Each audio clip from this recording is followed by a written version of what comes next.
अध्यक्ष जी, राहुल गांधी की सदस्यता रद्द कर दी गई, कैसे देखते हैं पूरे मामले को? 2 साल की सजा भी उनको हुई है। इस फैसले में हम अपनी असहमति जता रहे हैं और उस फैसले को हम कानूनी तौर से भी और राजनीतिक तौर से भी हम लोगों के बीच में इस पर जाएंगे। कानूनी तौर से हम अभी सेशन कोर्ट में उसके खिलाफ अपील जारी है, जो 30 दिन का समय दिया था, और उसके बाद में आवश्यकता पड़ी तो हाई कोर्ट में जाएंगे और उसके बाद सुप्रीम कोर्ट में जाएंगे। लेकिन जनता की अदालत में भी जाएंगे हम कि वे किस तरह से ये भाजपा सरकार, मोदी सरकार विपक्ष के नेताओं को टारगेट करके एक सुनियोजित षड्यंत्र साजिशें उनके खिलाफ रची जा रही हैं। कोई भी विपक्ष का नेता बोलता है तो उस पर ईडी और सीबीआई और इनकम टैक्स का इस्तेमाल किया जाता है, पुलिस द्वारा झूठे मुकदमे दर्ज किए जाते हैं, सीबीआई उनके पीछे लगा दी जाती है, सरकारें तोड़ी जाती हैं इन चीजों को इस्तेमाल करके।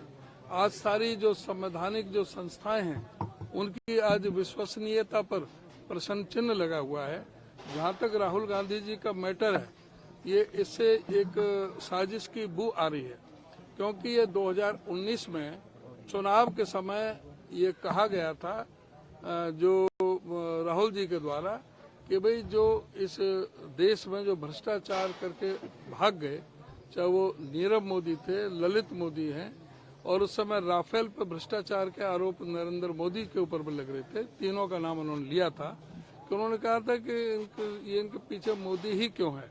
तो मोदी किसी जाति नहीं है, मोदी पारसी भी हैं, मोदी मुसलमान भी हैं, मोदी वैश्य समाज से भी हैं, मोदी काफी समाजों से आते हैं। ये किसी जाति विशेष का नहीं है। जिस तरह से ये बीजेपी जो इस चीज में माहिर है झूठ फैलाने में, वो इनके झूठ का बेनकाब भी किया जाएगा और किया जा रहा है। और जब से ये नहीं था, ये 19 से 23 साल हो गए। 4 साल पहले तो जब ये बात कही गई थी मोदी पर, तब तो नहीं कहा था कि ओबीसी पर अटैक है। ये अब ओबीसी पर अटैक कैसे हो गया 4 साल बाद, जब ये फैसले आने के बाद में? ये 4 साल पहले तो कभी नहीं कहा था ओबीसी पर है। फिर ओबीसी है कहाँ? ना ललित मोदी ओबीसी है, ना नीरव मोदी ओबीसी है।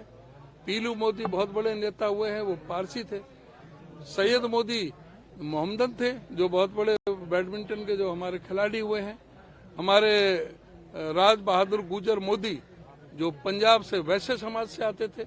तो ये कहाँ से उनमें हो गए? ओबीसी तो जो विशेषकर किसान और मजदूर तबका के लोग इसमें आते हैं ओबीसी डिपार्टमेंट में, जो गरीब लोग हैं और किसान लोग हैं। और किसानों की लड़ाई तो राहुल जी ने लड़ी थी। जो जमीन अधिग्रहण के खिलाफ जो जमीन अधिग्रहण थी, उसका कानून राहुल गांधी जी ने बनवाया था उस समय जब डॉक्टर मनमोहन सिंह की सरकार थी। और उसके बाद उस कानून को बदलने का प्रयास किया नरेंद्र मोदी जी ने। अगर ये हितैषी थे तो ये क्यों बदल रहे थे? लेकिन राहुल जी उसमें अड़ गए और इनको बदलने नहीं दिया गया। जब ये कृषि कानून बनाए थे, ये 3 कृषि कानून, काले कानून, तब वो किसके थे? वो ओबीसी के खिलाफ थे, मुख्य तौर से ओबीसी के खिलाफ थे। उन कृषि कानूनों का विरोध जो किसानों ने किया, तो उसका जो साथ देने का काम कांग्रेस पार्टी ने किया, राहुल गांधी ने किया।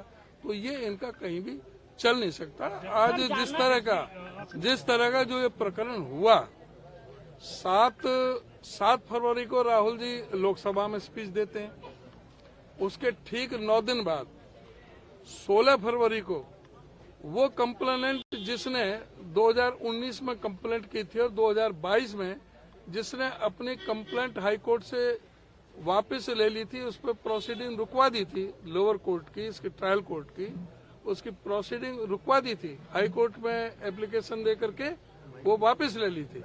और उसके बाद जज जब बदल गए, 27 फरवरी को सुनवाई शुरू होती है और 23 मार्च को कैद सुना दी जाती है 2 साल की। ये 25 दिन में ये संयोग है या प्रयोग है, ये किस साजिश का हिस्सा है, ये तो आगे समय बताएगा। इस बयान को सही मानते हैं जो उन्होंने दिया था, जिस पर सजा हुई है?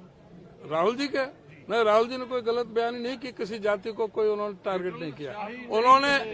उन्होंने भ्रष्टाचार को टारगेट किया, जो नीरव मोदी का भ्रष्टाचार था। उन्होंने टारगेट किया था ललित मोदी का जो भ्रष्टाचार था, जो आज तक भी भगोड़े हैं, आज तक भी ये सरकार ला नहीं सकी। उन्होंने टारगेट किया था राफेल के मामले में नरेंद्र मोदी को। उन्होंने इनको, अगर मानहानि हुई है तो इनकी हुई है, इनको केस में जाना चाहिए था, उसका कोई लेना देना नहीं था। तो राहुल गांधी ने कोई भी इन लोगों को टारगेट करके दिया था, उनका कभी किसी जाति से और वर्ग से और कोई वो नहीं रखता। जब इन्होंने एजेंसियों का दुरुपयोग की बात करते हैं, दुष्यंत चौटाला की तरफ से कल एक बयान सामने आया कि 2013 से कांग्रेस इस प्रकार से दुरुपयोग कर रही है, उसका खामियाजा उनको भुगतना पड़ रहा है। छोटी क्षेत्रीय दलों को दबाने के लिए जो दुष्यंत चौटाला इन्हीं संवैधानिक जो एजेंसियां हैं, इन्हीं से तो डर के भागे थे, सरेंडर किया था। वो तो बीजेपी के खिलाफ चुनाव लड़ करके आए थे और अपने पिताश्री को जेल से छुड़ाने के लिए और इनके ऊपर आगे जो ये कार्रवाई ना हो, जो भ्रष्टाचार में लिप्त है, इसलिए उन्होंने समर्थन दिया। आज जितने भी दुष्यंत चौटाला के महकमे हैं, सबसे बड़ा विलन इस सरकार में, हरियाणा की सरकार में दुष्यंत चौटाला होंगे, जिन्होंने रजिस्ट्री घोटाले, शराब घोटाले, चावल घोटाला, जो खनन घोटाला, सारे इनके डिपार्टमेंट से जुड़े हुए हैं और इनका काला चिट्ठा बीजेपी के पास रखा हुआ है, संभाल के रखा हुआ है। इसलिए इनकी हिम्मत नहीं है बीजेपी के खिलाफ बोलने की। बीजेपी से मिलकर ये चुनाव नहीं लड़े थे, बीजेपी के खिलाफ लड़े थे। आज बीजेपी की गोदी में बैठे हैं जाकर के। अब जब जाएंगे लोगों के बीच में, जब पता लगेगा। आप लोगों को डर नहीं लगता इस प्रकार के, जिस प्रकार से आप कह रहे हैं कि दुष्यंत चौटाला डर के भागे हैं, आप लोगों को डर नहीं लगता? क्योंकि कई नेताओं पर पर्चे तो आपके भी डरेगा वो जो जिसने घोटाले कर रखे हों। सच से कोई नहीं डरता, वही भागता है। अगली रणनीति क्या रहने वाली आपको? अगली रणनीति हमारे सब जगह जनता के बीच में जा रहे हैं। हम सभी ब्लॉक में हम मीटिंगें ले रहे हैं, हर गांव में मीटिंगें ले रहे हैं। जिले में हमारी बड़ी रैलियां होंगी। अभी 2 तारीख को हमारी 4 जिलों की मीटिंग वहाँ यमुनानगर में है। उसके बाद यमुनानगर में जगाधरी अनाज मंडी में, उसके बाद 14 अप्रैल को सोनीपत में है और फिर आगे की आपको रणनीति अभी चलती रहेगी पूरे स्टेट में और पूरे देश में। ये रणनीति जो है ना, पार्टी जैसे जैसे दिशा निर्देश आते जाएंगे उसको इम्प्लीमेंट अलग करेंगे और अपने हरियाणा प्रदेश कांग्रेस जो है अपने उससे सारे सब जगह जन जागरण अभियान चला रही है और इनका चेहरा बेनकाब कर रही है। जहाँ जहाँ जो गलतियां हैं जो सारे उसको कर रहे हैं। कल यूथ कांग्रेस की तरफ से गुड़गांव में प्रदर्शन किया